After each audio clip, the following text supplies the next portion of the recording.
நேரடியா விஷயத்துக்கு வரும். இன்னைக்கு நாம பார்க்க போற இந்த அலசல் உங்களோட நிதி நிலைமை பற்றிய பார்வையையே மொத்தமா மாத்த போகுது. நடுத்தர வர்க்கத்தைச் சேர்ந்த ஒரு சாதாரண ஐடி ஊழியர் நவீன சமூகத்தோட ஒரு மிகப்பெரிய மாய வலையில எப்படி சிக்கிறாரன்னு நாம பார்க்க போறோம். இது வெறும் கதை இல்ல, நம்மளோட நிஜ வாழ்க்கை. இந்த எக்ஸ்பீரியன்ஸ்குள்ள போக தயாரா? சரி, வாங்க. முதல்ல உங்ககிட்ட ஒரு சின்ன கேள்வி.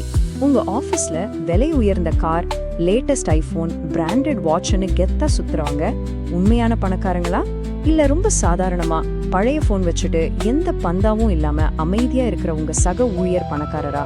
இத கொஞ்சம் ஆழமா யோசிச்சு பாருங்க. ஏன்னா 90% மக்கள் இந்த கேள்விக்கு தப்பான பதில தான் சொல்றாங்க.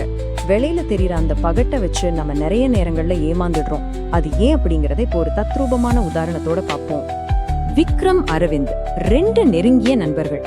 ரெண்டு பேருமே ஒரே ஐடி கம்பெனில ஒரே டீம்ல வேலை செய்யறாங்க. சம்பளமும் ஒண்ணுதான். ஆனா விக்ரம பாருங்க, அவன் தான் அந்த ஆபீஸோட social media king. Latest iPhone pro max, weekend ஆன பப், பிராண்டட் ஷூஸ்னு அவனோட வாழ்க்கையே இஎம்ஐல தான் ஓடிட்டு இருக்கு. ஆனா அரவிந்த் அப்படியே நேரெதிர். வெறும் 15,000 ரூபாய் போன், சாதாரண பைக், பந்தாவே இல்லாத ரொம்ப ரொம்ப எளிமையான வாழ்க்கை. விக்ரம் பல முறை அரவிந்த எல்லார் முன்னாடியும் கஞ்சன்னு நக்கல் பண்ணிருக்கான். ஆனா அத பத்தி அரவிந்த் கொஞ்சம் கூட கவலைப்படவே இல்ல. அரவிந்த் ஏன் அதை கண்டுக்கல அப்படிங்கறத புரிஞ்சுக்க விக்ரம் மாட்டிக்கிட்ட அந்த மிகப்பெரிய பொறிய பத்தி நம்ம தெரிஞ்சுக்கணும். அதுக்கு பேருதான் லைஃப் ஸ்டைல் இன்ஃப்ளேஷன், அதாவது நிதி மாயை. சிம்பிளா சொல்லணும்னா, நம்ம சம்பளம் ஏற ஏற சமுதாயத்துல நாமும் பெரிய ஆளுன்னு காட்டிக்கிறதுக்காக தேவையில்லாத ஆடம்பர செலவுகளையும் நாம ஏத்திக்கிட்டே போவோம். ஒரு பொய்யான பிம்பத்தை காப்பாத்துறதுக்காக நிறைய பேர் தங்களோட உண்மையான செல்வத்தை அழிச்சுக்கிட்டு அடிப்படையில ஏழைகளாவே இருக்காங்க. இதுதான் விக்ரம கொஞ்சம் கொஞ்சமா முழுங்கின அந்த மாய பொறி. ஆனா அரவிந்துக்கு ஒரு பெரிய ரகசியம் தெரிஞ்சிருந்தது.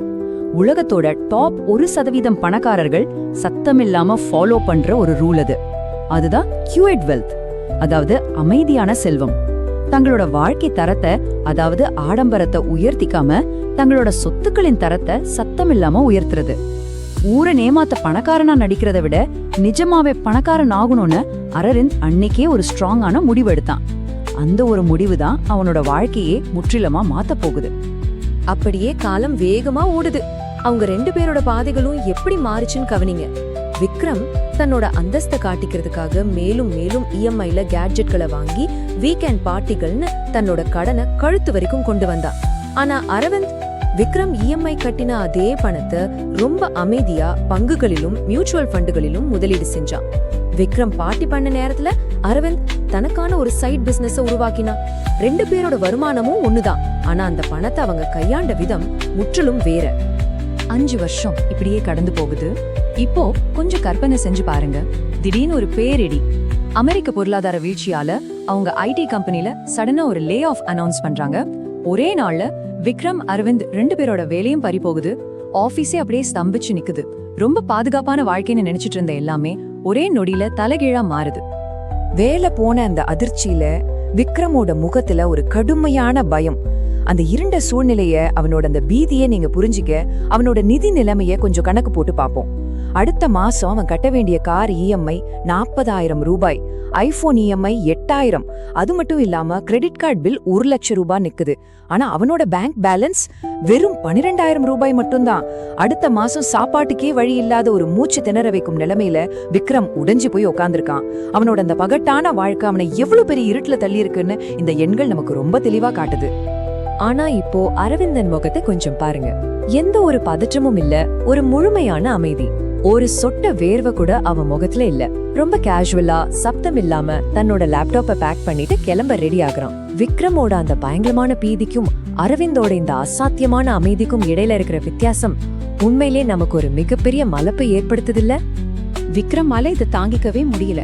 ஒரு விரக்தியோட கடுமையான பதற்றத்தோட ஓடி போய் அரவிந்தோட கைய பிடிச்சு கேக்குறான். டே அரவிந்த், உனக்கு வேலை போயிடுச்சுடா. உனக்கு பயமா இல்லையா? அடுத்த மாசம் எப்படி சர்வைவ் பண்ணுவ? உனக்கு விலை உயர்ந்த கார் இல்ல, லேட்டஸ்ட் போன் இல்ல, அப்புறம் எப்படி உன்னால இவ்வளவு கூலா இருக்க முடியுது அப்படின்னு திணறி போய் கேக்குறான். இது விக்ரமோட கேள்வி மட்டும் இல்ல, அந்த சூழ்நிலையில இருந்தா நமக்கும் வரக்கூடிய ஒரு சாதாரண கேள்விதான். இப்போ இந்த கதையோட கிளைமேக்ஸ்க்கு நாம வந்துட்டோம். அரவிந்த் தன்னோட இன்வெஸ்ட்மெண்ட் ஆப்பை ஓபன் பண்ணி காட்டுற அந்த உண்மையான கணக்கு இதுதான். விக்ரம் மாசம் 1 லட்சம் சம்பாதிச்சு ஆடம்பரத்துக்காக 1,10,000 ரூபாய் செலவு செஞ்சான். ஆனா அரவிந்த் அதே 1 லட்சம் சம்பாதிச்சு ரொம்ப எளிமையா 30,000த்துல வாழ்ந்துட்டு மீதி 70,000 சத்தமில்லாம முதலீடு பண்ணிருக்கான். விக்ரம் தன் சக்திக்கு மீறி வாழ்ந்தான், அரவிந்த் தன் சக்திக்கு ரொம்ப கீழே வாழ்ந்திருக்கான். இதுதான் அவங்க 2 பேருக்கும் இடையில இருந்த அந்த மிகப்பெரிய வித்தியாசமே. அரவிந்த் காட்டுன அந்த ஆப்ல இருந்த தொகையை பார்த்து விக்ரம் அப்படியே உறைந்து போயிட்டான். திரையில தெரிந்த அந்த 5 அப்படிங்கிற எண் அது வெறும் நம்பர் இல்லைங்க, அது அரவிந்தோட சுதந்திரம். ஆமாம், அரவிந்த் பண்ணுன அந்த அமைதியான முதலீடுகள் மூலமா வர்ற வட்டி மட்டுமே அவன் இனிமே எந்த வேலையுமே செய்யலைன்னா கூட அடுத்த 5 வருஷத்துக்கு அவனோட குடும்பத்தை ரொம்ப சுலபமா காப்பாத்தும். அதுதான் அந்த 5க்கான உண்மையான அர்த்தம். விக்ரம் இப்போ தலை குனிஞ்சு நிக்கிறான். அவனுக்கு இப்போ சில சுட்டிருக்கும் உண்மைகள் புரிய வருது. சோஷியல் மீடியால நம்ம வாங்குற லைக்ஸ் எதுவும் நமக்கு பசிக்கும் போது சாப்பாடு போடாது. சமுதாயத்துல பணக்காரனா தெரியணும்னு நாம பண்ற பகட்டு பேங்க் முன்னாடி நம்மள ஒரு கடனாளியா தான் நிப்பாட்டும்.